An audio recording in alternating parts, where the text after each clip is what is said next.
네, 여러분 안녕하세요. 대한민국 최고의 방송 스픽스에서 또 최고의 팬들 모시고 최고의 프로그램 역주행사들을 시작하겠습니다. 박수 치기 싫어요. 왜요? 피곤해요, 피곤. 죄송합니다. 네, 우리 또 박수 치기 싫어하시는 우리 최고 정말 멋진 의원님이십니다. 박지원 의원님 어서 오세요. 예. 네. 박선원 의원님. 있잖아요. 네. 지금 민주당의 스타죠. 저하고 국정원에 함께 있어. 그렇죠. 예. 빅모상당에서 거기 갔다 오는데 가는데 1시간 반. 오는데 2시간. 오는데 2시간. 세상에. 저희 역주행사들 출연하시려고 지금 이렇게 시간을 써주셨군요. 오늘 제가 4번째 방송. 10시부터 법사위. 점심 기자 간담회. 너무 그런데도 정계환 대표보다 얼굴이 더 좋아 보이는데. 지금 현대 아산병원에까지 오시는데 2시간 걸렸습니까? 네. 그렇죠. 2시간 걸리죠. 송파에서 여기 가양역까지 2시간 정도 올림픽대로로 오셨을 거 아니에요. 예. 네, 많이 걸려요, 진짜. 뭐 제가 뛰어온 건 아니고요. 예. 차 타고 왔어요. 어쨌든 감사드립니다. 고맙습니다. 네, 의원님은 박수 안 화이팅, 치셔도 화이팅, 됩니다. 네, 그리고요 또 저희가 요즘 특별히 많이 모시고 있는 분입니다. 이병철 변호사님 어서 오세요. 예. 이병철 변호사님은 이준석 대표를 상대로 해서 소송에서 또 승소하신 경험이 있으신 분입니다. 이준석 대표가 그 당대표 쫓겨날 때 가처분에서 이겼거든요, 원래. 그 성공보수를 안 줘가지고요. 이병철 변호사님이 성공보수 7천만 원인가요? 네, 그거를 받아냈잖아요. 그러니까 판결로만. 돈 아직 받으셨나요? 어떻게 돼요? 아니 그런데 받았어요? 성공 보수를 별로 못 받게 돼 있잖아요. 아니, 가처분. 못 받고 가처분. 민사는 받아도 됩니다. 형사에서도 그런데 노영희 변호사도 제 형사 사건에요. 이겨줬는데 승소는 했는데 성공 보수 받아가더라고요. 이 판결은 그 판결 나오기 전에 일이었습니다. 아니요, 그건 나온 다음이에요. 그래요? 그거는 그런데 공소시효가 다를 것 지났으니까 같은데. 괜찮아요. 그렇습니까? 지금 제가 정말 잘못을 많이 했습니다. 네, 그리고요, 여기 항상 스펙스 터줄 때가 스펙스를 지키고 계시는 아주 훌륭한 듬직한 일꾼입니다. 정기현 대표 어서 오십시오. 안녕하십니까? 네. 오늘도 저희들은 좋은 말로 하면 대타고요. 아, 나쁜 말로 하면 빵꾸가 나서 제가 뛰어 들어왔습니다. 왜요? 김한 많이 기자가 되죠. 이제 나오기로 했는데. 네네. 요즘은 땜빵이 더 잘 나가요. 그렇습니다. 한덕수 보세요. 진짜 먼저 말 끝냈었으니까 한덕수 대행은 도대체 왜 그러는 겁니까? 어떻게 되는 겁니까? 못 나간다니까요. 그런데도 못 나와요? 아니 벌써 캠프도 다 차리고 그랬는데. 이준석 후보도 그 얘기했던데 본선에서 얼굴 볼 수가 없을 거라고. 네. 본선에서는 예선 통과를 못 한다는 말씀입니다. 그렇죠. 예. 그리고 한덕수 대행이 사람이면 못 나오죠. 네. 사람이면 자, 만약 우리 이병철 변호사님 총리로 윤석열 계엄 얘기했을 때 단호히 반대를 했으면 계엄을 하겠어요? 그렇죠. 국무회의가 안 열리니까. 그리고 내란 우두머리로 파면된 대통령 밑에서 3년간 총리를 했다고 맞아요. 하면 사람이면 반성하고 책임져야지. 잘못했다고 미안하다고 하고 그래야 되는 그리고 저는 처음부터 관세협정, 단일화, 개헌의 기치를 들고 나오지만은 결국 간보다 죽을 거다라고 했는데 오늘 미 재무장관 뭐라고 했어요? 선거에 악용하려고 한다. 이거 뭐야? 선거 전에 선거에 쓰려고 그 전에 자기네랑 트럼프 협상한다고. 대통령이 전화를 하면서 그 거래의 왕 뭐라고 했어요? 당신 대통령 나오지? 이건 또 딱 활용해 먹잖아요. 네, 맞습니다. 미 재무장관한테 딱 걸렸는데 그래서 제가 오늘 법사위에서 매국노다. 예. 아니 어떻게 그 중차대한 우리 대한민국의 경제를 미국에 팔아먹으려고 해요? 맞아요. 이 매국노다. 제2의 이완용이다. 네. 하고 제가 안덕군 산자부 장관한테 야단쳤어요. 네. 잘하셨네요. 실제로 보수 결집의 효과가 생길 건지 아니면 민주당을 지지하고 이재명 후보를 지지하는 사람의 응징 투표가 더 많을 건지는 저는 두고 봐야 한다고 봅니다. 자기들은 공학적으로 뭉치면 표가 몰릴 거라고 생각하지 않습니까? 나중에 토론 같은 거 해보십시오. 완전히 엉망진창 될 거라고요. 그렇죠. 그러나 전략적으로는 예. 한덕수가 나오는 것이 이재명은 훨씬 편하다, 좋죠. 유리하다. 유리하죠. 저하고 생각이 똑같습니다. 그렇지만 유불리를 따질 게 아니라 예. 그렇죠. 그래도 대한민국의 대통령 그게 말이 돼요? 근데 원래 그분은 부끄러움 이런 거 아예 안 따집니까? 아니 그분이 말이죠. 대한민국 총리하고 무역외회장으로 가는 거 보세요. 이런 분은 안 돼요. 이런 분은 안 돼요. 돈을 진짜 좋아하시는 것 같아. 아니 그리고 김건희 3년간 무속으로 나라가 망쳤는데 또 다른 김건희 시즌 2 무속 국가를 국민이 말도 안 돼. 원해요? 안 돼요, 안 돼요. 네, 말도 안 된다. 안 돼요, 안 돼요. 계속 외쳐대고 계시는데요. 부각사님께서 박지원 의원님이 너무 좋아서 올 여름 휴가는 남해로 가기로 했습니다. 남해로 가면 안 돼. 진도로 가야 되는데. 해남안도 진도로 오세요. 해남이랍니다. 부각사님. 해남. 부각사님 진도로 오시랍니다. 해남이라고 합니다. 여기 지금 박지원 의원님 오셔서 너무 좋다. 이런 말씀들 많이 지금 하고 계십니다. 제가 의원님께 질문 대표님 또 저는 원장님이라고 뭐 아무거나 불러도 좋습니다. 여쭤보고 싶은 게 네. 원래 한덕수 총리하고 친하셨죠? 한덕수는요. 제가 사람 잘못 봐가지고 불러온 거예요. 청와대로. 그때가 그러면 우리 그렇죠. 김대중 대통령 시절에 그렇습니까? 그런데 그분이 뭐 그 시대가 나빴겠죠. 호남 사람은 승진이 안 되니까 서울로 본적을 바꿔가지고 YS 때 산자부 차관이 됐어요. 그래서 고향을 그때는 다 썼잖아요. 지금도 쓰지만은. 그래서 전라북도 전주 출신 하고 지금 한겨레 칼럼을 쓰는 성환용 편집국장 선임 기자가 그 기사를 썼어요. 그랬더니 전화가 왔더래요. 나는 서울 사람이지 전라북도 아니다. 맞아, 그때 그랬어요, 진짜. 성한용 기자가 그 얘기를 나한테 해주는 거예요. 그런데 DJ가 대통령 되니까 카밍아웃해서 나는 갑자기 전라북도 사람이야. 해가지고 청와대에서 얘기가 나온 거예요. 우리 핵심들이 다 반대해요. 그런데 내가 그 시대가 나빴지. 그 대통령이 나빴지. 출세하려고 하도 호남이 괄세를 받으니까 고향 바꾼 게 뭐가 잘못이냐. 그래도 우리가 이런 인물을 쓰자. 그래서 나 때문에 출세한 거예요. 그걸 내가 철천지 후회를 하고 있는 거예요. 지금 많이 속상해 하시군요. 안 그래도 강성봉님이 박 의원님 한덕수 씨가 친구라서 통제 가능하다고 말씀하셨던 거 어떻게 생각하십니까? 이러시는데. 통제는 자기가 나보다 더 커버렸는데. 아니 그러니까 이제 속으셨죠. 통제는 아니고. 실제로 통제가 예. 되고 합리적으로 통제라. 애국심 오호 예. 통제라. 예, 알겠습니다. 합리적으로 좀 이렇게 하면 그래도 맞습니다. 국가관이 있으니까 공직 오래 했으니까 뭔가 상식적으로 그러니까. 판단할 줄 알았는데 자, 내 팔자가 이상한 것 같아. 또 팔자까지 나오셨어요. 한덕수 부인의 무속에 대해서 제가 맨 먼저 텄잖아요. 예. 네, 맞아요. 그리고 4월 8일 한덕수가 이완규 법제처장 같은 법조인 아니에요? 이 사람 헌법재판관 임명하길래 대통령 나간다. 네, 네. 그렇게 내가 맨 먼저 매불쇼에서 얘기를 했어요. 네. 그러면서 여론조사 1등 한다. 단일화한다. 미국 관세협정으로 나 아주 전문가다. 통상 문제를 해결할 사람이다.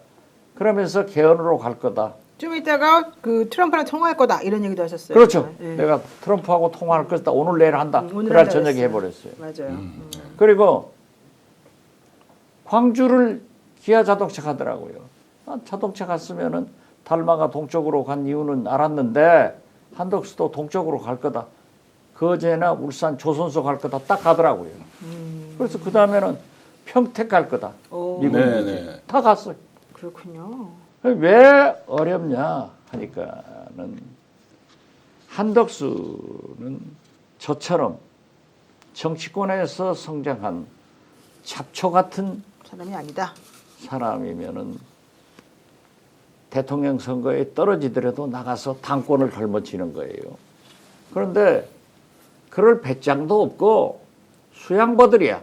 바람 부는 대로. 그리고 난 온실에서 자란 난초라 그 못할 거다. 그런지 오직 했으면은 제가 대행 때 헌법재판관 3사람 내가 인사청문위원장을 해가지고 했는데 그거 임명해라.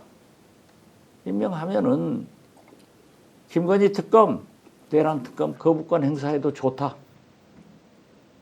안 하고 탄핵당했잖아요. 그런데 최상목 대행을 나중에 제가 추궁하니까 어떻게 당신은 여야 합의 2사람만 임명하고 망은혁 네. 임명 안 하냐? 어떻게 그런 수학을 배웠냐? 했더니 전임자가 그렇게 충고했대요. 한덕수가. 그렇지만은 저는 탄핵을 반대해가지고 또 민주당에서 엄청 욕 노영인 변호사 같이 강경 세력들 엄청나게 비난하고 네. 그렇지만 결과적으로 예. 최상목 대행이 2명 임명해줬기 때문에 8대 0을 가져온 거예요. 그렇죠. 그것도 그렇습니다. 그나마 다행이었어요 그때 당시. 그러나 최상목 대행은 보수 쪽에서는 2명 임명했다고 욕 직사게 받고 맞아요. 진보 쪽에서는 마그냥 하나 임명 안 했다고 하고 외문 박지원이 왜 네가 탄핵 안 했냐 공개적으로 반대해가지고 나중에 8대 0 딱 나오니까 그래도 박지원이다. 네. 박수 치겠습니다. 네. 마지막에 해석이 아주 뛰어납니다. 탁월한 그럼 해석을 결국 해주셨고 한덕수 이렇게 쭉 대권 행보할 거다 다 예측하셨는데 결국은 나와요 안 나와요? 단일화에서 승리할까요 안 할까요? 단일화해서 네. 만약 홍준표하고 저는 김문수하고 올라갈 걸로 알았거든요. 예. 그런데 사실 홍준표는 적군이지만 저하고 아주 친해요. 이렇게 적군들하고 친하시네 보니까. 옛날 정치는 네, 정치 많이 하셔가지고. 피하가 없이 서로 그렇지. 밤에는 만나서 그렇게 하는데 이제 찬탄 반탄 김문수가 됐잖아요. 그러니까 본선에 올라올 후보는 제가 볼 때 한동훈입니다. 김문수 그렇습니까? 떨어지고 김문수 떨어지고. 저는 그렇게 봐요. 예. 그렇기 때문에 한동훈이 절대 반탄의 기치를 들고 이만큼 성장했기 때문에 한덕수한테 양보 안 합니다. 붙어가지고 갈기갈기 찢으면 떨어져요. 근데 국민의힘 의원들 상당수가 지금 다 김문수 의원 밑으로 쭉 모여야 된다고 그러던데요. 그래도 그래도? 저는 그렇게 봐요. 이 우리 국민의 집단 지성이 어떻게 맞습니다. 내란을 찬성해요? 그런데 한동훈이 되면은 한덕수 떨어지죠. 네. 그럼에도 불구하고 한덕수 대행. 그러나 한동훈이 더 센 거야. 네. 우리로서는. 그렇죠. 그렇지만 정치라고 하는 것은 나중에 경찰서 만나니까 파출소 아껴두자 그럴 필요 없어요. 네. 보는 쪽쪽 야당은 처벌해야 맞습니다. 자, 한덕수 캠프가 나경원 캠프 사무실로 입주를 시작했다는 얘기도 지금 나오고 있고요. 예. 저는 이제 의논과 생각이 좀 다른데 김문수 쪽으로 몰리고 김문수로 되어야 단일화가 한덕수 쪽으로 갈 가능성이 높다라는 매우 현실적인 판단. 지금 현재 나와 있는 후보들의 경쟁력은 고만고만한 상태여서 아니 물론 그렇죠. 예. 단일화는 그렇게 되지만은 판을 이제 만들어 간다는 쪽에서 보면 김문수가 올라가고 그리고 어제 계속 이제 언론사에는 이렇게 정보보고처럼 실제 득표율 같은 게 쭉 나왔지 않습니까? 그러면은 생각보다 차이가 많이 나는 홍준표의 3위. 이제 이 표가 어디로 갈 것이냐? 한동훈 쪽으로 갈 것이냐 아니면 김문수 쪽으로 갈 것이냐? 대체로 이제 김문수 후보가 1등을 했다. 2등이 한동훈이었다. 3등이 홍준표였다라고 하면 표의 결집 현상이 생기고 결국 김문수로는 자신이 없으니까 마지막에 교통정리는 한덕수로 될 것이다. 라는 것들로 지금 일반적인 이제 예측들이 지금 그렇게 일반적인 나오고 있습니다. 예, 뭐 이렇게 표현해도 되고 취재를 해보면 이제 그런 분위기가 많이 읽힌다라는 생각은 좀 듭니다. 네, 그래서요. 좀 또 이번에 싱크가 하나 있는데요. 이거 되게 중요한 부분인 것 같습니다. 한번 들어보고 또 얘기하겠습니다. 한덕수 대행이 대행직을 유지하고 있는 상태에서 국정원 출신으로 상황실을 구성해서 운영했다는 믿을 만한 정보를 가지고 있습니다. 누구인지도 때가 되면 밝히겠습니다. 공작의 냄새가 너무 짙습니다. 정세균, 이낙연 이런 분들이 한덕수 대행 지지로 합류할 것이라는 기사를 흘리고 정세균 총리는 당연히 이를 전면 부정하셨습니다.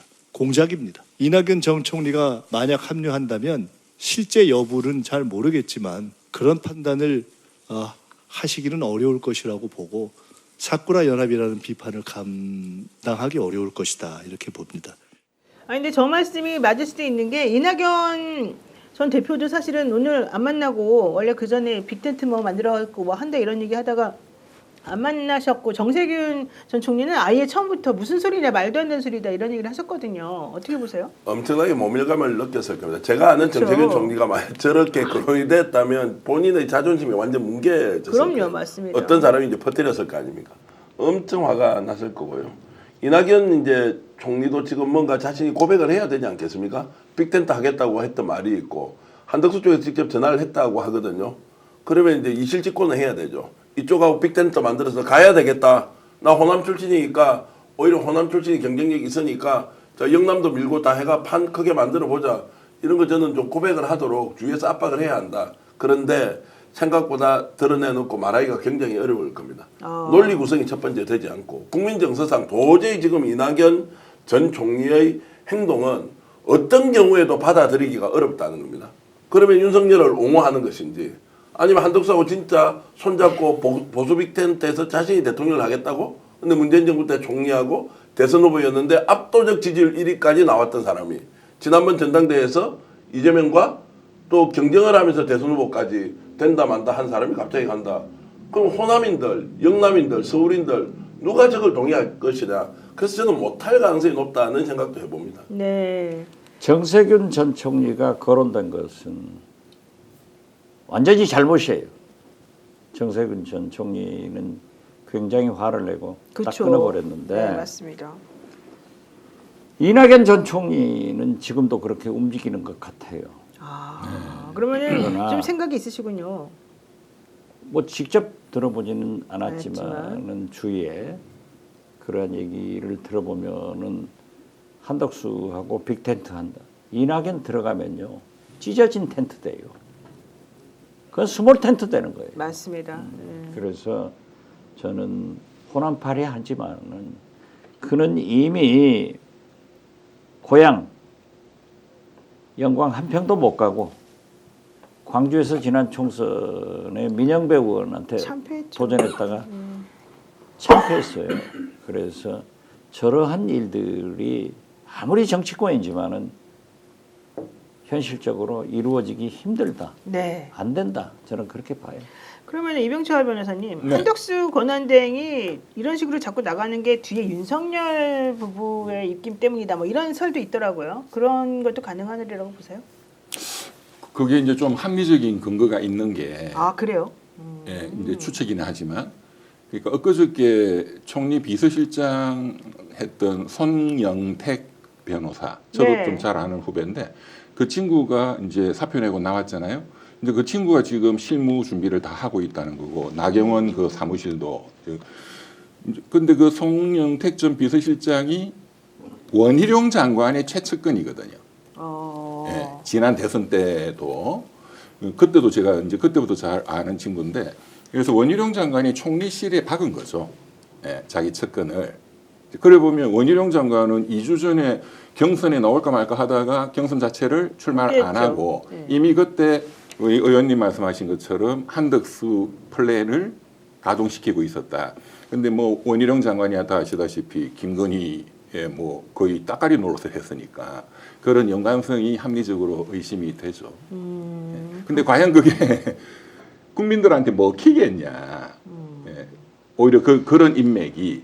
근데 저는 지금 언론을 보니까 한덕수 그쪽에서 준비하고 있는 이번 대선의 슬로건 확정된 건 아니겠지만 언론에 나온 걸 보면 조용하고 편안한 나라를 슬로건으로 준비하고 있대요. 아이고. 제가 그 87년 6월 항쟁 끝나고 노태우가 어쨌든 됐잖아요. 그때 노태우의 슬로건이 위대한 보통 사람의 시대였어요. 너무 황당했지. 군부 독재가 무슨 위대한 보통 사람이. 근데 그때 되기는 됐잖아요. 그러니까 지금도 조용하고 편안한 나라. 아니 나라를 이렇게 시끄럽게 이렇게 개판을 만들어 놓고 그 슬로건을 낸다는 그 배짱이 대단한데 그런데 저는 경각심은 끝까지 가져야 된다고 생각합니다. 네. 경각심을 갖자. 되게 중요한 말인데요. 여러분 지금 많은 분들이 시청해 주시고 계시는데 스픽스 구독, 좋아요 좀 눌러주시고요. 우리 또 알고리즘을 한번 타는 것으로 한번 이 타이밍을 좀 노려보겠습니다. 지금 이제 오늘 언론 플레이를 좀 했거든요. 그 한덕수 총리 쪽에서 내일 이제 몇 시에 뭐 엠바고? 사퇴를 할 것이고 네. 또 뭐 어떻게 한다고 엠바고를 다 걸어놓는데 저는 좀 이해가 안 되는 게 이게 엠바고 거리냐? 그럼 엠바고라고 하니까 그냥 엠바고라고 이해하는데 꼭 내일 오후에 전격적으로 발표하면 오히려 더 관심을 더 높이 끌 건데 1일 아니면 2일 본인이 그렇게 할 것이다. 3년짜리 대통령 하겠다, 개헌한다, 뭐 이런 걸 가지고 한다. 이미 우리가 열흘 전에 단독으로 5월 1일 아니면 2일이다. 체코까지 이번에 아마 방문했으면 사인도 하고 왔을 겁니다. 근데 체코는 일단 일정상 안 맞으니까 체코 원정과 관련된 거는 이제 5월 8일인가로 미뤄졌단 말이죠. 근데 이걸 엠바고를 거니까 이제 기자들이 야 이게 무슨 엠바고냐? 이게 엠바고 할 사안이냐? 근데 그 내용을 보면 내일 질의응답도 없는 거예요. 맞아요. 질의응답도 없고 본인이 왜 대선 출마 선언하거나 뭔가를 조치하는 거를 왜 엠바고를 거느냐? 이게 엠바고 거리냐? 그래서 이게 홍보 라인 또는 무슨 마케팅을 하는 사람들이 있다면 야 그렇게 지금 한덕수 총리가 위대한 분인가? 우리가 이런 것까지 엠바고 당하면서 해야 되는 보도를 하면요. 한 달 동안 출입 정지를 해요. 자기 대선 기간에. 게다가 그 기자만이 아니라 전체 그 언론사의 기자들 전체를 다 걸겠다고 아주 엄포를 놨어요. 엠바고 하면서. 자기 일란성 쌍둥이 윤석열한테 배운 게 그거죠. 윤석열 스타일이네.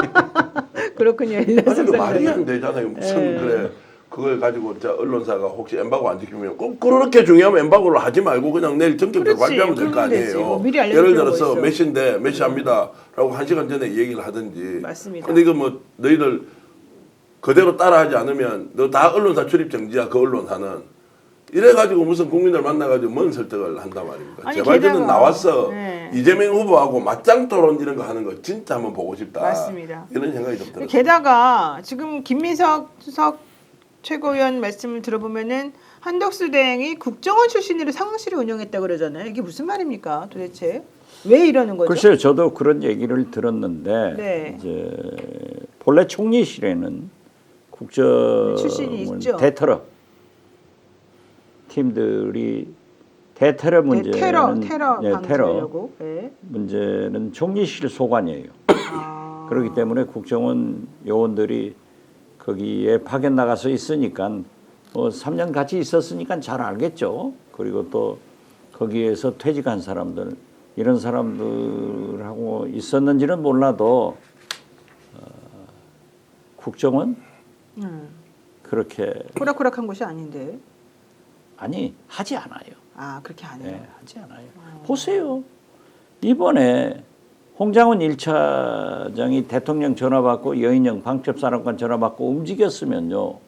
물론 계엄은 국민의 힘으로 되겠지만은 네. 우리가 상당한 사회적 부담이나 국가적 부담이 졌을 거예요. 안 하잖아요.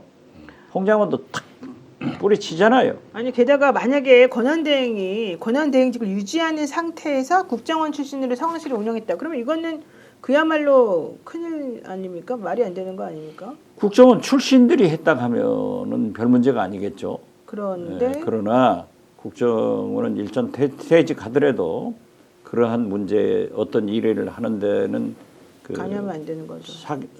사전 승인을 받아야 돼요. 오늘 지금 제가 그래서 아까 그런 질문을 예상하고 예. 박선원 제가 원장할 때 기조실장 1차장을 했어요. 그분 그 백모상 상가에서 국정원 직원들을 좀 만났어요. 네. 만났는데 내가 내 배우지 마라. 응?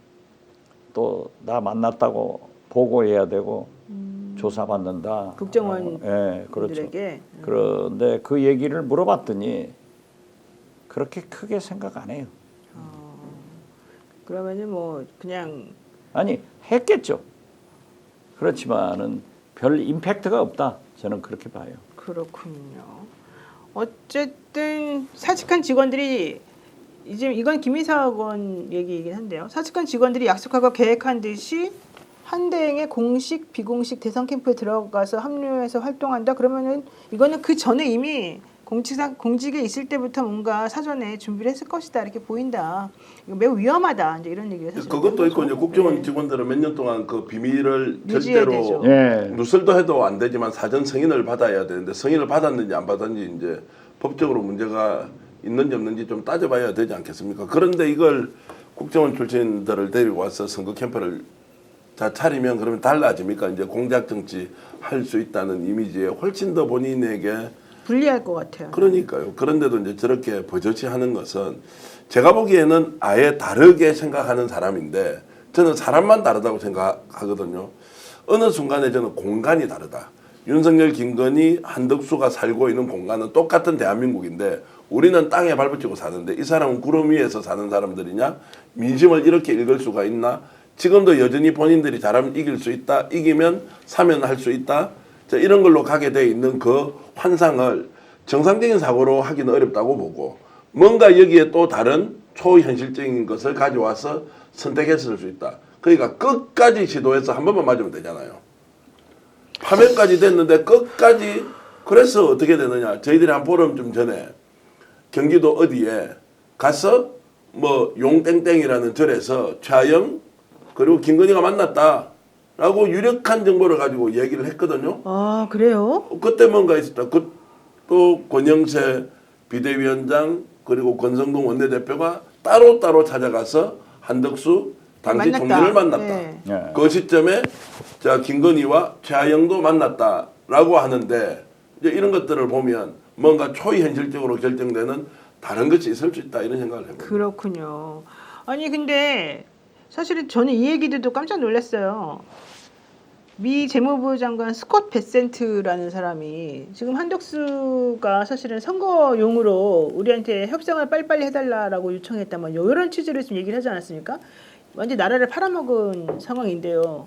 총리실에서는 오늘 거기에 대해서 입장은 네, 미국 아니라고. 장관이 미국 국내용으로 뻥친 거다 이제 이렇게 반박을 했고, 그런데 제가 그 지난번에 우리 노 변호사님 그 진행하셨던 때 그 말씀 드린 게 있는데 지난 그 파이낸셜 타임즈하고 한 총리가 그 인터뷰한 거 그게 제가 굉장히 위험스럽게 봤는데 그 인터뷰의 전 풀텍스트의 흐름이 딱 읽어보면 상식적으로 완전 친미해요. 근데 그것도 역시 외교적 수사로 뭐 듣기 좋은 소리로 했다라고 또 이제 이렇게 해명을 하죠. 했는데 제가 너무 위험스럽게 본 딱 그 대목이 맨 끝에 결론이 트럼프 대통령이 추진하는 현재의 무역 자유화. 아니 이거는 거의 제국주의 깡패인데 네. 무역 자유화 이 조치가 더 확대돼야 되고 그러면 대한민국 국민의 복지가 정진될 것이라고 생각한다. 저는 굉장히 위험스럽게. 아니 한덕수 대행은 피가 네 DNA가 미국 사람이에요. 그런가 봐요. 네. 미국을 너무 좋아해요. 너무 완전히. 친미적이고. 그러니까 저하고 일할 때도 그 스크린 쿼터죠. 미국 영화계에서 한국 네. 스크린을 원하는데 굉장히 개방론자예요. 제가 문체부 장관이라서 절대 반대해가지고 그 막으셨죠. 네. 스크린 쿼터제를 막았는데 네. 만약 그때 개방됐다고 하면은 우리나라 영화가 이렇게까지. 어떻게 됐을까 하는 것도 있지만은 아무튼 피가 미국 피다. 김문수 후보는 부모가 일본 사람이다. 저는 그렇게 봐요. 진짜 이런 사람들이 지금 대통령 후보 나서겠다고 대통령 되겠다고 나서는 그래서 현실이 제가 법사위에서 어이가 없네요, 진짜. 예. 서영교 의원 친하다. 네네. 서영교 의원 질문 차례가 돼서 내 옆자리에 그때는 앉았으니까 서 의원 김문수한테 부모님이 일본 사람이냐 이렇게 물으라고 차마 못 물었어요. 내 순서가 됐으면 내가 물어버릴 건데. 너무 곤란해하는 얼굴이 네. 생각이 납니다. 아유, 그런데 참. 어떻게 됐든 그 두 사람은 한 분은 일본 사람이고 부모가 일본 사람이고 네. 일본 호적 가지고 있었으니까 맞잖아요. 맞아요. 예. 아니 그리고 국적 그때 당시 국적이 일본이라고 막 일본이라고 떳떳하게 했어요. 얘기한 사람 네. 아닙니까, 김문수 아니 씨는? 그런데 맞아요. 그 지금 그렇게 미 재무장관의 내가 모두에 얘기했지만은 이걸 가볍게 봐서는 안 돼요. 맞습니다. 네. 트럼프가 다시 반복합니다만은 거래의 왕 아니에요. 전화하면서 턱 던지잖아요, 낚시를. 네. 당신 대통령 나오지. 그때 덜컥 잡았단 말이에요. 그래가지고 그 다음 날 트럼프 전화를 활용했다고요. 자, 미 재무장관이 그런 얘기를 했는데 국내용이다? 그러면 우리도 국내용이니까 한번 해보죠. 아니, 더 중요한 것은요. 국회 본회의 대정부 질문에서 최상목 대행이 국민의힘 국회의원이 묻습니다. 알래스카 유전을 개발 참여를 하면은 관세 협정에서 유리하지 않느냐. 그러니까 그런다고 답변을 하더라고요. 네. 그래서 그 다음 날 최상목 대행 탄핵 청문회를 법사위에서 한 거예요. 제가 물었죠. 오늘 또 제가 법사위 안덕근 산자부 장관한테 물은 거예요. 세계적 석유 기업인 미국의 엑선도 영국의 BP도 알래스카 유전 개발에 손들었다. 우리나라 기업들도 안 했다. 네. 그런데 이걸 해주고 관세협정에 유리하다고 하면 결국 우리 국민의 돈을 미국한테 어떻게 주는 거냐. 그랬더니 최상목 대행이 아니라고 그러더라고요. 두 번을 제가 물었어요. 네. 그런데 이번에 2+2 회담하러 가면서 최상목 대행은 거기에 대한 얘기를 일치하지 않고 안덕근 산자부 장관은 알래스카 유전 참여 문제를 하는 식으로 계속 하려고 갔어요. 네. 그런데 끝나고 나서 아무 소식이 없어. 그런데 그건 모르잖아요. 그런데 드디어 미 재무장관의 그런 폭탄 발언이 나오길래 이건 매국노 아니냐. 사실을 밝혀라. 네. 그래서 제가 우리 원내대표단한테 한덕수 대행을 국회 본회의에 불러라. 그래서 이걸 추궁하자. 만약에 이러한 것들이 이루어진다고 하면은 이건 나라를 팔아먹는 거다. 제2의 이완용한테 이건 맡겨서는 안 된다. 네. 하니까는 내일 사퇴를 한다는 거예요. 알겠습니다. 그렇더라도 요구를 해라. 네. 그리고 더 중요한 것은 김태호 국가안보실 1차장. 이 사람도 미국 갔어요. 아, 언제요? 지금 가 있어요. 네. 그런데 이 김태호 1차장은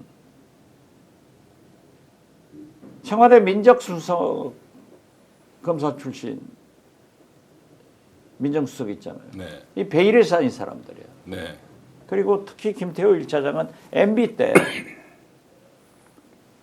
북한 사람들을 만나가지고 정상회담 남북 정상회담 하면 돈을 얼마 주면 되냐 그때 네, 맞아요. 네, 네. 하고 물었다가 네, 네. 북한에서 폭로를 폭로해버렸죠. 해버렸잖아요. 그때 아주 망신당하고 그랬죠. 네. 그런데 이번에 가서 매국노 역할을 하는지 뭘 하는지 우리가 어떻게 알아요? 그래서 김태호 1차장은 본회의에 부를 그런 직책이 아니니까 운영위에 불러라 하고 얘기를 했는데 튀겠죠. 어떻게 됐든 저는 이 최상목 대행 측에서 발표한 거예요. 스캇 벤센 미 재무장관의 발언은 국내용이다. 국내용 따로 이게 뭐예요? 말도 안 되는 변명이라고 생각합니다. 자, 이건 아주 중대한 거예요. 자, 그런 이제 상황을 제대로 지적하면서 민주당도 이재명 후보도 그냥 있지는 않고 제가 방송에서 처음 좀 말씀을 드려도 되겠습니까? 네. 다음 주쯤에 전직 국회의원 중에서 미국 쪽하고 관계가 계속 유지되고 있는 의원 한 사람이 2개월 동안 미국으로 갑니다. 지금 현재는 변호사 일을 하고 있는 분인데요. 이분이 지금 한미 통상 문제를 비롯해서 한미 관계를 어떻게 풀어갈 것인지 민주당에 있는 라인 그리고 그분이 아마 미국에서 최근 한 10년 정도 이렇게 있었습니다. 요렇게 해서 지금 제대로 전달을 한다. 여기에 아마 이제 미국에서 뭐 미주 참여 포럼 있지 않습니까? 민주 참여 포럼이라든지 현재 조야와 연결되는 사람들 지금 바로 가면 안 된다라고 해서 맞대응을 하고 있다. 그래서 트럼프가 네. 함부로 움직이면서 이렇게 저렇게 할 수 있는 거를 최대한 조치를 해서 이재명 정부가 출범하고 난 뒤에 제대로 이제 관계를 네. 만들어서 가보려고 한다. 이런 것도 제가 말씀. 그런데 이번에 2+2 회담에서 7월까지 기본적인 얘기를 하면서 그때 다시 한다. 즉 새 정부에 넘기겠다는 거예요. 예. 네. 그런데 그 이면에 오늘 미 재무장관의 저런 폭탄 발언이 나왔는데 사실 우리 입장으로서는 트럼프가 10월 달에 미 중간선거가 있습니다. 맞습니다. 그렇기 때문에 트럼프로서는 지금 바닥치잖아요. 그리고 지금 관세협상에 카나다도 승리해버리고 푸틴, 시진핑한테 밀리고 있어요. 일본도 굉장히 신중하게 안 들어줘요. 그러니까 우리를 잡고 물꼬를 터보려고 했는데 우리는 전략적으로도 미 중간선거 10월 이후까지 잘 봐야 돼요. 그러니까 방위비 협상은 별도다, 어쩌다 이렇게 하는데 그 잘 봐야 되는데 한덕수가 관세협정에는 결국 실패하고 제2단계 단일화로 넘어가지만은 저는 거기서도 실패하고 잘 안 될 거예요. 네, 우리 정치 10단 박지원 의원님의 말씀이 맞기를 저는 기대를 하면서요. 다음 주제로 넘어가겠습니다. 이재명 민주당 대선 후보 선대위 인선이 1차적으로 지금 다 끝났지 않습니까? 근데 정말 면면이 대단하신 분들이 다 모였더라고요. 용광로 선대위라고 하는데요. 우선 아까 싱크 잘못 나갔던 거 다시 한번 먼저 좀 들어보고 얘기하겠습니다. 존경하고 사랑하는 국민 여러분, 당원 동지 여러분, 다시 꿈과 희망이 넘치는 진짜 대한민국으로 함께 나아갈 준비 되셨습니까? 위대한 국민의 에너지를 모아서 새로운 민주공화국을 열어젖힐 준비 되셨습니까? 감사합니다. 오늘부터 시작입니다. 저는 코로나 팬데믹을 겪으면서 굉장히 평범하고 소중한 일상을 회복하는 것을 굉장히 간절히 소망하였었습니다. 팬데믹은 극복을 했지만 폭정과 내란으로 우리 일상이 다시 무너졌습니다. 정권 교체를 통해서 내란의 위기를 극복하는 게 중요한 시기라고 생각합니다. 저의 작은 힘이지만 함께 그리고 열심히 하겠습니다. 감사합니다. 네, 이 변호사님 지금 너무 오랜만에 우리 또 정은경 위원장 지금 그렇습니다. 보는데 네, 어떻습니까? 네. 그 양쪽 다 지금 빅텐트를 치고 있는 것 같아요. 저쪽은 빅텐트가 표현이 아니죠. 맞는지 모르겠는데 저쪽은 여기 스몰 용광로 저쪽은 스몰 텐트. 스몰 텐트. 찢어진. 스몰 텐트. 찢어진. 아 여기가 그 제가 그 지금도 이재명 후보 그 연설 보고 제가 요즘에 자주 보는 게 이재명 후보의 그 어릴 때 소년공 때 찍은 사진 그거 보면 참 가슴이 좀 찢어지는 것 같아요. 저도 뭐 어릴 때 좀 되게 힘든 가정에서 네. 컸는데 네. 너무너무 진짜 가난한 근데 그 사진을 보고 제가 엊그저께 요즘 거의 매일 조갑재 선생님하고 통화를 하는데 조갑재 선생님이 또 이제 요즘 발언을 많이 하시고 또 이제 이재명 후보하고 지난번에 식사도 하시고 그 사실은 말씀이 그래요. 그렇게 어렵게 컸는데 어떻게 이렇게 성격이 쾌활하고 낙천적이냐. 그러니까 우리 이 후보님은 어르신 부모님한테 이름 잘 지었다. 고맙게 생각해라. 한자 이름이 너무 밝으면 이슬제자. 아. 예, 예. 그러니까 낙천적인 밝음이 이름 자체에 다 있으니까 우리나라 국군에도 좋을 것 같다 이렇게 득담을 하셨다고 해요. 제가 이번에 그 또 한 89% 이렇게 선출되시는 거 보고 또 지난 3년간 검찰 독재의 거의 살인적인 탄압을 지금 뚫고 나온 거잖아요. 그 국화 옆에서 시가 떠오르더라고. 한 송이 국화꽃을 피우기 위해 천둥은 먹구름 속에서 또 그렇게 울었나 보다. 저 약간 울컥했어요. 지금 사진 보니까 정말 소년 저 때의 모습이 저렇게 저 애들이네요. 사진하고 오. 윤석열 저 어릴 때의 그 부잣집 애 부잣집 사진하고 예. 비교도 많이 되잖아요. 그러네요. 근데 진짜 지금 모습이 나오네요. 애기 어렸을 때 모습. 제가 이재명 대표를 높이 평가하는 것은 네. 우리 이병철 변호사님도 그러겠지만은 지금도 로스쿨 나와서 변호사가 되는 게 어렵잖아요. 그리고 일단 금수저가 되는 것도 아니에요. 저렇게 소년공, 자기 이재명 후보 아버님이 강원도 광부 출신이더라고요. 어. 그렇게 해서 고시 합격을 해서 판검사로 갔든지 변호사가 되든지 금수저가 된 거예요. 그런데 그 금수저를 버리고 자기가 살았던 성남 맞습니다. 흑수저 속으로 들어갔다는 네, 게 그 판자촌으로. 나는 이것이 과연 나 같으면 했을까? 굉장히 나는 위대하게 봐요. 그리고 오늘 우리가 이 선대위를 출범했는데 윤여준 네, 네. 전 장관이 오셔서 저하고도 아주 각별한 관계니까 전화하고 그랬는데 정은경 질병관리청장이 공동 상임위원장으로 합류한 것은 깜짝 놀랐어요. 네. 사실 우리가 코로나 때 전 세계를 경악하게끔 정은경 관리청장의 발언과 그 해법이 그래서 저는 그때 당시 노벨 의학상을 한번 추천을 하자 네, 네. 하는 얘기를 하고 제가 당시 국정원장 때였으니까 저하고는 이렇게 관계가 없었지만은 NSC 회의에 한 번씩 나와서 보고를 해요. 네. 보고를 하고 이제 가려가면은 내가 다 우리 질병관리청장한테 박수를 보내자 해가지고 박수도 쳐주고 했는데 야 저분을 어떻게 선대위원장으로 모셔왔는가 깜짝 대단하죠. 놀랐어요. 맞습니다. 그래서 오늘 반갑게 악수하면서 찾아뵙겠다고 해서 아이 내가 식사 한번 모시겠다고 내가 찾아가겠다고 네. 많은 분들이 지금 저도 저도. 공동 선대위원장이에요. 그럼 축하한다는 말 아이고 공동선대위원장. 딱 하려고 그랬는데 이렇게 보고 하려고 그랬는데 공동선대위원장으로 예.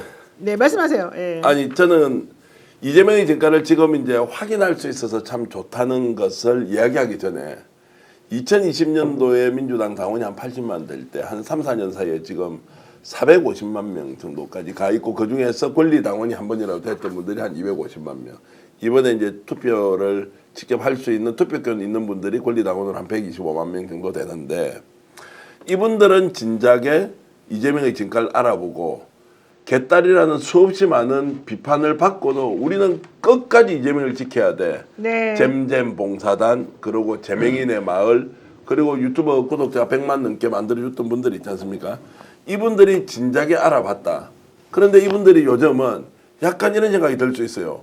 이제 바깥에서 워낙 많은 사람들이 이재명 후보를 지지하니까 정말로 우리가 처음부터 그 진가를 알아봤는데 이제 바깥에서 들어온 사람들이 대장 노릇하는 거 아니냐, 너희들이 막 이재명의 진가를 설명하는 거 아니냐라고 할 수 있는데 저는 우리가 처음부터 이재명의 진가를 알고 개딸이라는 얘기를 들으면서도 꾸준하게 지켜줬던 그분들이 정말로 공로자다. 그리고 그분들이 있었기에 지금은 이제 더 많은 분들이 손을 잡으면서 이재명 후보를 지지할 수 있으니까 그분들의 정말로 진정성 그리고 헌신성 이런 부분에 대해서는 꼭 우리가 인정을 해줘야 한다 이런 생각을 합니다. 상임총괄선대위원장으로 윤여준 전 환경부 장관 그리고 당대표 직무대행계 원내대표는 박찬대 의원님이 지금 두 분이 되셨고요. 그다음에 총괄선대위원장으로 강금실 전 법무부 장관, 정은경 전 질병관리청장, 그리고 김부겸 전 국무총리, 김경수 전 경남지사, 그다음에 김동명 한국노총위원장이 됐습니다. 그리고 공동선대위원장에 우리 박지원 의원님, 그리고 김민석 최고위원, 이석연 전 법제처장, 이인기 전 국민의힘 의원, 우상호 전 민주당 의원, 전현희 최고위원, 한준호 최고위원, 김병수 최고위원들하고. 최고위원들, 네. 그리고 송순호, 홍성국 의원님이시고요. 추미애 의원, 조정식 의원, 정동영 의원, 김영준 우리 전 해수부 장관이십니다. 고참들로는 추미애, 조정식, 정동영, 박지원. 네. 그래서 제가 평상시에 그 얘기를 좀 했었어요. 선거를 해보면 사무실에서만 빡빡빡 하거든. 내가 늘 사무실에는 표가 없다. 나가라, 네. 나가라. 현장으로 나가라. 그렇죠. 그리고 네. 주민 접촉을 해라 하는데 오늘 김민석 수석 최고위원이 선거 캠페인에는 경청이다. 전부 들어가서 바닥에서 국민이 하는 소리를 전부 적어 올려라 하는 걸 하던데. 그래서 여의도 어슬렁대면 안 된다고. 네, 여의도에서 어슬렁거리지 마라. 네. 그래서 저는 광주 전남을 맡아서 아, 책임을 딱 지시는군요. 그렇죠. 이낙연 오면 안 된다니까. 알겠습니다. 자, 그런데 의원님한테 중요한 걸 여쭤보려고 지금까지 기다렸어요. 내일 이재명 대표 전 대표 선거법 재판 상고심 대법원 판결 나는 날이지 않습니까? 내일 3시에. 이렇게 빨리 선고가 나요. 근데 지난번에 박지원 의원님께서 내가 정확한 소식통으로부터 들었다. 이재명 무조건 무죄다 이랬었단 말이죠. 네, 들었어요. 그리고 저도 먹고 살려고 다양하게 취재를 해요. 저는 진짜 부지런하게 돌아다니는 사람이에요. 그러니까 기자들하고 제일 많이 만나고 오늘 그렇죠. 점심도 네, 항상 기자들하고 만나시죠. 간담회했다니까요. 맞아요. 네. 내일 저녁도 기자 간담회하고 저녁 10시 반차로 내려가면은 해남에 1시에 도착해도 내가 그런 일을 하고 가요. 아. 그런데 상당한 사람들이 다 그렇게 얘기를 하더라고요. 자, 많은 보세요. 사람들이. 네. 헌법재판소에서 윤석열 파면 결정할 때 8대 0이다. 그때도 내가 맞추셨어요. 믿을 만하다. 자기들이 5대 3. 그러니까 민주당이 다 흔들렸잖아요. 네. 8대 0이다. 누가 맞췄죠? 박지원이 그런데 맞췄지. 노영이 다 맞췄죠. 이건 왜냐하면은 저는 5대 3으로 했지. 이 법조인들은 법률적 지식을 가지고 얘기를 하지만은 정치인들은 국민적 상식을 가지고 얘기하는 거예요. 국민적 상식. 그러니까 법조인은 한계가 있어요. 정치인은 좀 넓게 생각하는 거죠. 그런데 여러 사람이 만나도 그렇게 얘기를 해요. 아주 믿을 만한 그런 분들을. 그러니까 조배수 의원이 기자회견 국민의힘 의원들 한 20명 데리고 믿을 만한 소식통이 뭐냐? 그럼 너희들 5대 3이라고 한 소식통은 뭐냐? 너희들은 맞고 네. 내로남불 아니냐? 오. 오늘도 내가 법사위에서 잘하셨네. 얘기를 했는데 오늘 또 질문을 했어요. 그랬더니 천대엽 법원행정처장이 예. 그런 건 아니다. 상고 이유서도 박지원 의원이 얘기한 것은 14일인데 그 후로 되고 아무 결정이 없었다. 아마 본인의 희망사항이구나.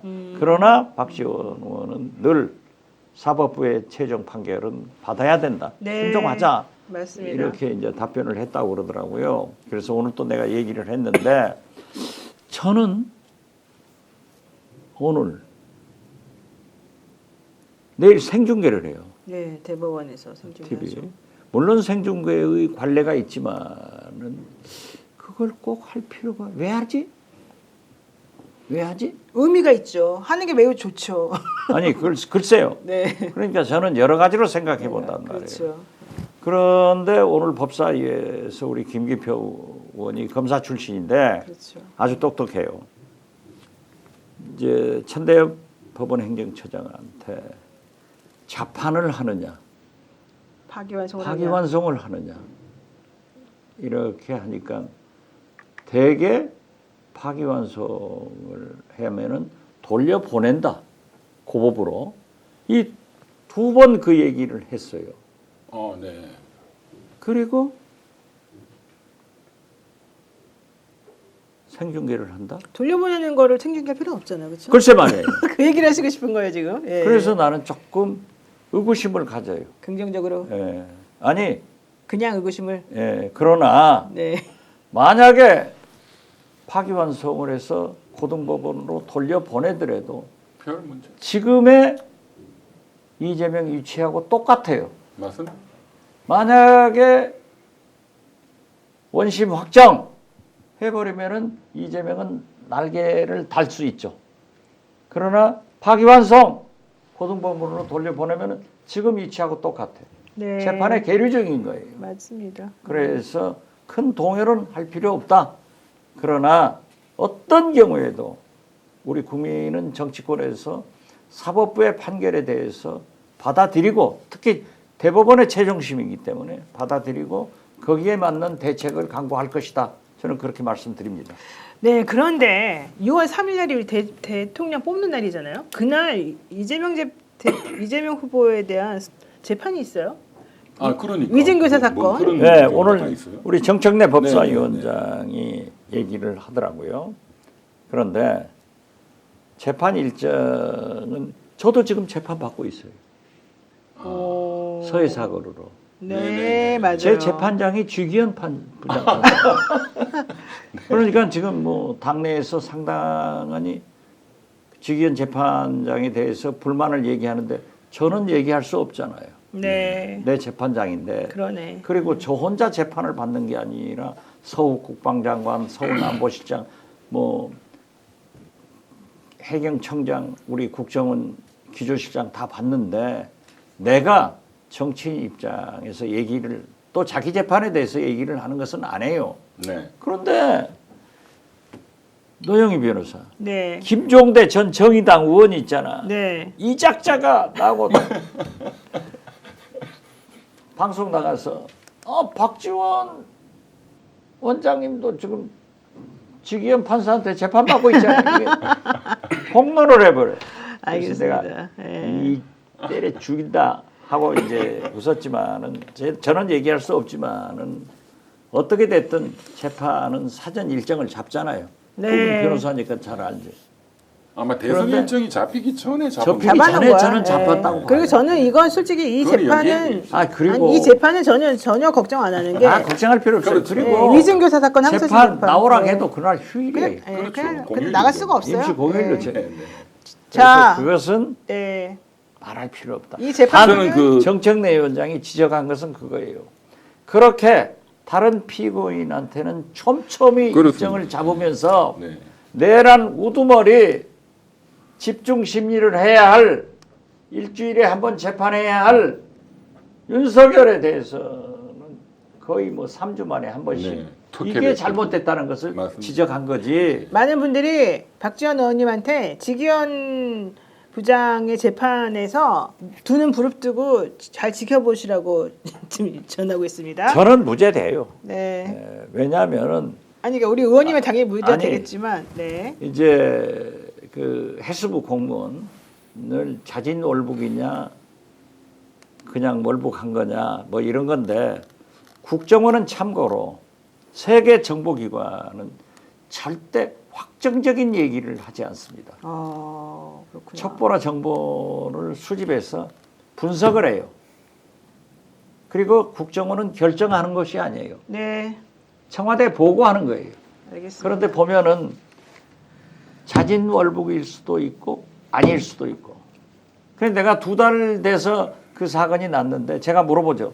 뭐냐? 자진 월북이냐? 파도에 밀려가서 쥐가 갔냐? 이렇게 해도 똑같이 답변해요. 사실 그래서 의원님도 우리는 네. 재판을 하면서 보면은 두 가지 한 보고서에 두 가지가 딱 들어가 있어. 결정은 누가 하는 거야? 항상 의원님도 사실 검찰권의 희생양이 되셨죠. 사실 지난 정권에서. 저는요 네. 노무현 5년, 50년 이명박 속상해서 5년, 그러지. 박근혜 5년, 10여년간을 재판을 그러니까 나 너무 불쌍해. 15년간 내가 검찰이 옆에서 지켜봤잖아요. 아. 맨날 정말 그 윤석열 씨한테도 얼마나 당했는지 몰라. 윤석열 그렇지. 내 신세 많이 진 작자가 아니야 어떻게 됐든 윤석열한테 걸리면 다 죽어요. 맞아요. 그리고 또 아니 저축은행 아무 관계 없는데 나 고수 저 의원님 그 얘기는 그만. 저축은행이 저 무죄 판결 받은 그 얘기는 그만하셔도 됩니다. 그런데 왜 성공 고수를 받았냐 이거야. 내 말. 아, 그거는 감사의 표시로 주시는 아, 아무 제가 문제 이제 좀 없습니다. 말씀을 드리면 네. 박 원장님께서는 그럼에도 불구하고 대법원의 판결을 존중해야 존중해야죠. 당연히 근데 저는 이제 그 말씀을 100% 받지는 못하겠어요. 지금 이 중요한 시기에 대법원이 끼어들어서 자 뭔가 결정을 내린다고 하는 것이 저는 의도가 분명히 있다고 생각하고요. 그건 헌법재판소에 대한 견제심이든 아니면 대법원이 국가의 가장 중요한 최고 사법기관으로서의 존재감을 드러내는 것이든 이거 심각하다. 직위원의 문제도 자 직위원의 그러면 판단이 나오면 그 우리 100% 받아들일 겁니까? 대법원이 아니고 그러면은 자 항소심 법원 또는 1심 법원에서 결정 내는 걸 받아들일 거냐? 저는 이미 그건 30대니까 예. 지금 1심 직위원 부장이 하는 것은 1심이에요. 예. 지방법원이니까 3심제를 보면은 제가요 검찰 수사받을 때 거짓말했다. 1심 재판에서 거짓말했다 하는데 항소심까지 이렇게 몇 년을 가다 보면은 내가 한 말도 다 잊어버려. 그러니까 정말이 나와요. 예. 그래서 3심제는 참 좋은 건데 제가 볼 때는 대법원도 정무적 판단을 할 거예요. 만약에 이재명을 유죄 판결을 했다. 선거법 위반을. 그러면 우리가 국고보조 받은 430억을 내놔야 돼. 네. 민주당이 가만히 있겠어요? 마찬가지로 윤석열도 선거법 위반하면은 거기도 내놔야 되고. 그러니까 고도의 어떤 정무적 판단도 깃들 것이다. 네, 저는 그렇게 맞습니다. 요 얘기를 제가 하려고 지금까지 기다렸습니다. 오늘 압수수색을 드디어 당했어요. 윤석열, 김건희 부부가. 거기에 계몽 변호인 김계리 변호사도 코바나 컨텐츠 사무실에 있다가 같이 압수수색에 참여했었다 이런 얘기가 나왔는데요. 중요한 얘기를 박지원의 식탁에서 하셨어요. 예. 의원님께서. 이거 한번 먼저 좀 들어보고서 짧게 얘기하겠습니다. 아무튼 한동훈은 어떻게 돼? 오세훈하고 홍준표가 명태균한테 갔습니다. 명태균의 그렇지. 칼에 그 다음 칼 나의 목표는 한동훈이다. 그렇다고. 한동훈이다 그랬어요. 명의. 네. 예. 명의 한동훈이다 얘기했는데 어떤 내용일 가능성이 높냐면요. 저도 정확하게는 알지는 못하지만 한동훈이 대표 있을 때 선거를 총선을 치렀지 않습니까? 그 당시 공천 관련된 내용을 명태균 씨가 좀 많이 알고 있습니다. 그리고 그때 여론조사했던 내용을 잘 알고 있습니다. 그 내용일 가능성이 높고요. 그리고 선거 대선 과정에서는 명태균 씨가 김건희 여사하고 아주 가까웠지 않습니까? 그때 몇 가지 지시를 당시 검사였던 공무원이었던 한동훈한테 해서 그 부분에 대해서 몇 가지 얘기하는 거를 들었습니다. 그래서 다음 타겟은 3번은 한동훈이다 얘기를 하는데 한동훈으로 갈 것 같습니다. 저 무슨 얘기입니까 도대체가? 저게요. 네. 제가 늘 얘기했잖아요. 스픽스 나와서도 얘기했지만은 명태균 씨는 진술이 뻥은 있어요. 네. 팩트는 맞아. 그리고 참 이상한 분이 명태균 씨가 말을 하면은 반드시 증거를 내놓습니다. 녹음 테이프, 카톡, 문자, 수표번호. 네. 그러니까 다 죽는 거예요. 그런데 자기가 창원 구치소에 있으면서 내 옆방에 1호로 들어올 사람은 오세훈이다 라고 했어요. 그런데 오세훈은 절대 아니라고 하는 거예요. 오세훈이 탁 명태균의 저주 1호로 낙마를 하잖아요. 홍준표다. 그때부터 이제 막 죽이더라고요. 그런데 주진우 기자나 봉지욱 기자한테 저하고 이제 방송도 하고 내가 좀 물어보죠. 그러면은 홍준표 간다. 명태균 씨하고 홍준표 시장하고 엄청나게 가까웠어요. 그렇죠. 2014년부터. 가까웠는데 홍준표는 나는 모른다. 사기꾼이다. 하니까 여기서 꼭지가 돌아버렸어. 너 죽는다. 하는데 드디어 수표 5천만 원 뭐 이렇게 나왔죠. 간 것. 네, 박재기한테 받은. 네. 자기 측근 아들 같은 양아들 같은 측근은 해외로 도망치고 아들도 이제 피해 있잖아요. 그랬더니 딱 떨어지고 나니까 정계 은퇴 탈당을 하더라고요. 자, 어쨌든 그러니까 네. 주진우 기자가 어제 네. 겸공 뉴스에서 나하고 1시간 방송하고 오늘 아침 박지원 식탁에서 45분 같이 방송을 하는데 명태균 저주의 3호는 한동훈이다. 그 얘기를 했어요. 나한테도. 네, 네. 그 방송에서 하더라고요. 그런데 그래서 좀 깔아. 네. 보여줘. 네. 그런데 아직 자기 방송 스케줄이 있으니까 아직 안 까더라고요. 근데 구체적 증거가 조금 있어요.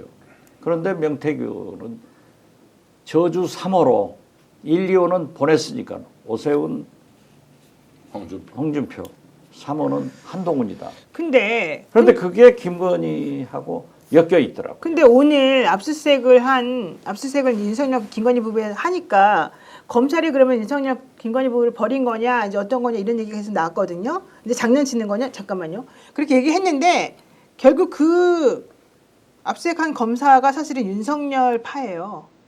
남부지검에서 오늘 윤석열 씨랑 김건희 씨 집에 압수수색한 검사가 원래 엄청난 윤석열 파예요. 특수부에서 같이 일했던. 아니 네. 대한민국 검찰의 대통령은 지금도 윤석열이고 그럼 한동훈 파는 아니에요? 내각도 네. 윤석열이에요. 한동훈 아니에요. 그런데 지금 명태균 씨가 어제 오늘까지 네, 서울중앙지검에서 지금 조사를 받고 있어요. 봤는데 네. 다른 건 하나도 묻지 않고 오세훈 얘기만 하기로 해서 왔대요. 그리고 오늘 아크로비스타 압수수색도 건진 법사건만 한다. 청탁금지법 위반으로 네, 이렇게 했어요. 됐는데 네. 저는 그렇게 생각해요. 아니 김건희 여사가 그 얘기 했잖아요. 서울의설의 이명숙 기자한테 우리가 잡으면 아래서 알아서 다 해줘. 그런데 검찰은 우리 이병철 전 검사님한테 죄송한 얘기지만은 전 검사님은 아니잖아요. 그 변호사. 아 변호사님 네, 이 바람이 불면요 먼저 눕는다. 풀잎보다 먼저 누워요. 네. 세상이 바뀌니까 다 한다. 지금 뭐 윤석열 검찰 이렇게 가지 말자. 결국 우리가 해결할 것은 윤석열 김건희 특검, 내란 특검을 해서 발본색원에서 새로운 시대 개혁을 해야지 이대로 검찰에 넘겨둬서는 안 된다. 그렇기 때문에 저는 내란 특검, 김건희 윤석열 특검, 최상병 특검, 이태원 특검 이런 것들은 그래야 시대 개혁이 된다. 저는 그렇게 주장하기 때문에 지금 검찰이 하는 척해도 곧 풀립처럼 눕습니다. 그러니까 풀립처럼 누우면은 이재명 대표 쪽으로 이재명 누워야 되는 정권이 거야. 누우면. 그 정권에다가 열심히 해야 누워야지. 그러려면 이쪽을 더 열심히 잡아야 되는 거 아니에요? 아니 그러니까 네. 이제 그렇게 된다고요. 그렇게 된다고. 예, 알겠습니다. 저는 의원님 네. 한 가지 의원님께 부탁 말씀드리고 싶은 게 이재명 정권이 들어설 가능성이 뭐 현저히 높으니까 그러면 또 검찰이 수사는 잘한다, 사냥개는 잘한다 해서 또 살리고 이렇게 해서는 안 된다. 만약에 이재명이 대통령 되더라도 윤석열 같은 인사를 해서도 안 되고 사회 대개혁을 위해서 제1호가 검찰 개혁이에요. 그렇습니다. 그러니까 공수처는 보강하고 경찰의 수사권도 보장하면서 네. 검찰은 개혁해서 기소처, 수사처 이건 구분돼야죠. 네. 내가 나한테 충성하니까 다 검찰의 속성이 그래요. 새 정권이 들어서면은 한 2년, 3년간 전 정권 대통령, 전 정권 비례 잡아다가 다 충성 바치잖아요. 제가 당해봤잖아요. 대북선거 특검으로. 나 3년 감옥 살았어요. 네. 저축은행으로. 그런데 다 무죄로 나오잖아요. 맞습니다. 그리고 대개 반 정도가 지나면은 그 사이 현 대통령의 친인척과 측근들 비리를 싹 꼽을 쳐놨다가 그걸 꺼내가지고 대통령 등의 비수를 꼽는 거예요. 검찰 개혁 안 하고 넘어갔는데 네. 이건 우리가 윤석열하고 똑같은 인사 우리끼리만 해먹고 이재명 측근만 해먹고 검찰 개혁 그렇게 한다고 하면 안 되죠. 그리고 민주당은 본래 저항의 DNA, 권력에 대해서 저항의 DNA가 흐르고 국민의힘은 권력 순종의 DNA가 흐릅니다. 그러니까 윤석열이가 해도 그대로 따라가잖아요, 지금도. 그런데 민주당은 어쩌냐? 민주당은 어쩌냐? 천하의 김영삼, 김대중, 노무현도 잘못하니까 출당시켜버리잖아요. 이재명 절대 염려할 필요 없습니다. 제가 아까 그 얘기 하려고 했었는데 개딸들한테 얼마나 비난을 받았어요. 그래도 끔찍 안 해요. 그리고 제가 이재명 대통령 된다고 뭐가 거기다 아부하겠어요. 김대중 비서실장답게 할 말 해야지. 네. 그런 것을 하기 위해서 박지원이 존재한다. 저는 그렇게 믿어도 돼요. 알겠습니다. 네. 오늘 정말 하고 싶으신 말씀 또 듣고 싶은 말씀을 저희한테 잘 해주셔가지고 저희가 정말 오늘 속이 좀 시원해졌습니다. 내일 그 3시에 제대로 이제 선고 듣고 우리가 또 모시겠습니다. 네. 네. 한마디만 더 하자면은 이재명 불안하다 이런 얘기 하는 거예요. 김대중은 얼마나 불안했어요. 맞습니다. 빨갱이다. 빨갱이. 거짓말쟁이다고 얼마나 비난했어요. 그러나 대통령 돼서 그렇게 잘하셨죠. 얼마나 네. 잘했어요. 맞아요. 네. 왜? 민주당이 집권한 거예요. 시스템이 집권한 거예요. 그래서 저는 이재명은 제2의 김대중이다. 믿어라. 네. 그리고 민주당이 시스템이 집권하고 김대중 대통령 비서실장 박지원도 마지막 불을 태운다. 절대 이재명이 윤석열 같은 짓거리 하면은 용서 안 한다. 네. 이거 말씀드립니다. 네, 좋고요. 정기환 대표 마지막으로 한마디 하시죠. 아니 너무 감동 먹어가지고 오늘 제가 원래 말이 많은데요. 오늘 원장님 말씀 들으니까 네. 모든 것이 원장님 뜻대로 되어야 한다. 그리고 네. 마지막까지 애국하는 마음 그리고 그 확고부동한 국가관으로 이재명 정부가 성공할 수 있도록 우리 박지원 원장님이 끝까지 화이팅해서 가야 된다. 네, 좋습니다. 화이팅! 화이팅! 하나 더 있습니다. 네. 그리고 이번에 전국에 국회의원 지역구 한 250개 되지 않습니까? 그러면 해남, 완도, 진도 투표율 1등, 이재명 득표율 반드시 할 겁니다. 1등. 네. 그런데 여기에서 예를 들어서 한 5등 했다. 이러면은 정계 은퇴 준비하셔야 됩니다. 1등 무조건 해야 돼요. 해남, 완도, 진도에서 지금 우리 협박하는 시청자들이 것 많이 볼 같은데. 제가 건데 국회의원 당선을 94%로 그러니까요, 대단하세요. 그럼 네 선거는 94%하고 예, 예. 김대중은 네가 모셨으니까 95% 했는데 아, 오, 그때요. 그때 95%. 이재명은 덜 나오면 내가 되겠어요? 그렇죠. 자, 그래서 96%, 원장님 겁시다. 만약 정기한 박지원 국회의원 당선보다 득표율이 떨어지면 네. 어떻게 하시겠다? 왜 그러세요 지금? 아니 제가 그만큼 이제 모범적으로 하고 지역구 관리도 엄청 철두철미하는 거 잘 알고 있는데 그럴 리는 없다. 네. 없다. 그러나 금방 떨지는 않겠다. 알겠습니다. 어쨌든 전국 1등을 하길 저는 우리 시청자 여러분들과 함께 박지원 원장님께 응원의 박수 보내드리겠습니다. 화이팅! 오늘 댓글이 정말 죽여줍니다. 짱가님이 전 대표 잔인하다. 그러지 말아요고요. 자, 박지원 TV 구독 좋아요 눌러주십시오. 아까 좀 전에 주진우 기자하고 또 방송하신 그 내용 보셨지 않습니까? 박지원의 식탁이라고 하는 유튜브 의원님께서 하시는 겁니다. 네, 제가 하는 게 아니고 메디치 미디어. 메디치 미디어에서 하는. 네. 어쨌든 박지원 TV 구독 좋아요 꼭 눌러주시고요. 너무 화면도 사진도 너무 재밌게 찍으셨어요. 그리고요 중요한 거 농협.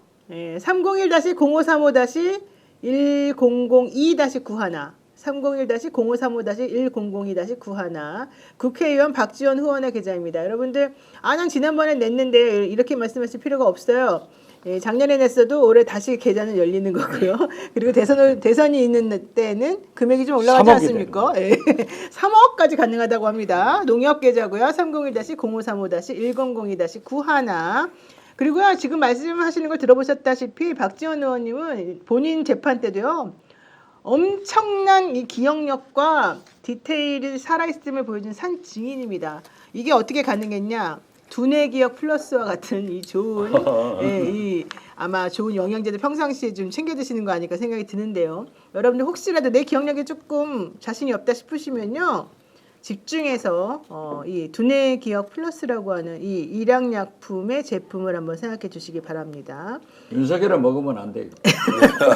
네, 기억력과 인지력 개선에 도움을 주는 포스파티딜세린부터 아연, 은행잎 추출물 그리고 최초로 개발한 삼채뿌리 추출물 분말까지 들어간 일양약품의 두뇌 기억 플러스라고 하고요. 100세 시대에 꼭 필요한 두뇌 건강 관리, 이번에는 선택이 아닌 필수라고 합니다. 두뇌 기억 플러스는 저녁에 2캡슐만 드셔주시면 된다고 하니까 정말 간편한 것 같습니다. 스펙스 입점 기념으로 두뇌 기억 플러스 한 박스를요, 원래 정가 75,000원짜리인데 49% 할인된 가격인 38,900원에 드립니다. 링크를 타고 들어가셔서 구독자분들을 위한 할인과 신규 회원 가입을 위한 2,000원 추가 할인 쿠폰 혜택까지 받아보시기 바랍니다. 이게요, 중요한 게요, 요즘에 스픽스 힘들거든요. 여러분들께서 이 스픽스 댓글창 바로 위에 상단에 있는 이 링크를 타고 들어가셔서 우리가 두뇌 기억 플러스라고 한 이 제품 이렇게 많이 관심 있게 보고 있어요 라고 해주셔야 이런 그 광고가 계속 들어올 수 있습니다. 그래야지 또 저희가 이렇게 뭐 많은 분들, 박지원 의원님은 물론 출연을 안 받으시지만은 저희들이 또 많이 일을 할 수 있으니까 많이 도와주시기 바라고요. 어쨌든 두뇌 기억 플러스 오늘 클릭해서 주문하시면 무료 배송과 함께 내일 도착이 보장이 된다고 합니다. 지금 링크를 꼭 클릭해 주시고요. 나도 저렇게 똑똑해지고 싶다. 일양약품의 두뇌 기억 플러스 꼭 잊지 말아 주시기 바랍니다. 그리고요, 인터넷 비교원, 요즘 버퍼 많다고 말씀하시는 분들이 있으신데요. 혹시 우리도 인터넷 비교원으로 한번 좀 갈아타 보면 어떨까 싶습니다. 정기환 대표님. 네. 최대 128만 원의 혜택을 드립니다. 인터넷 TV 신규 가입 시 48만 원, 휴대폰 구입 시 최대 50만 원, 정수기 렌탈 시 최대 30만 원이고요. 인터넷 가입과 동시에 알뜰폰 또는 휴대폰 새로 장만 없이 현재 쓰고 있는 휴대폰의 통신사만 변경하셔도 최대 30만 원의 혜택을 드립니다. 비교원은 23년 동안 60만 명의 누적 가입자, 983억 원의 누적 현금 사은품 지급이 있었습니다. 8억 이상의 보증보험을 가입해서 한 번도 억울한 일을 당하신 적이 없다고 합니다. 이번에 여러분 SK 사태, 해킹 사태 보시면 아시겠죠? 이게 얼마나 중요한 정보인지 여러분들 꼭 기억해 주시고요. 인터넷 비교원, 인터넷 휴대폰, 정수기 비교는 비교원에서 해주십시오. 자세한 내용은 1670-2571, 1670-2571 그리고 네이버에서 인터넷 비교원 검색하시면 되겠습니다. 오늘 많은 분들 시청해 주셨고요. 오늘 많은 분들이 박지원 의원님 재미있네. 어떻게 저렇게 말씀을 잘하실까 이런 얘기 많이 해주셔서 제가 대신 전달해 드렸습니다. 저는 지금 운동하려고. 네. 이 시간에 가셔서 9시 반까지 빨리 가셔야 되겠다. 수행실장보다 우리 아파트로 오라고 했는데. 네, 빨리 가야 되겠네요. 지금 9시 반이네요. 그 좀 말씀을 줄이시지 그러셨어요. 나는 이렇게 시간이 가는 오늘 말씀 많이 하셔서 그래요 오늘. 어쨌든 감사드리고요. 예. 네, 내일 우리가 잘했습니다. 또 좋은 결과 보고 또 만나서 모시고 얘기하겠습니다. 네. 고맙습니다. 자, 고맙습니다. 이재명 화이팅! 오늘 방송 어떠셨습니까? 마음에 들었다면 구독, 좋아요로 스픽스를 응원해 주십시오. 여러분들의 구독, 좋아요는 가장 큰 힘이 됩니다. 스픽스 구독, 좋아요.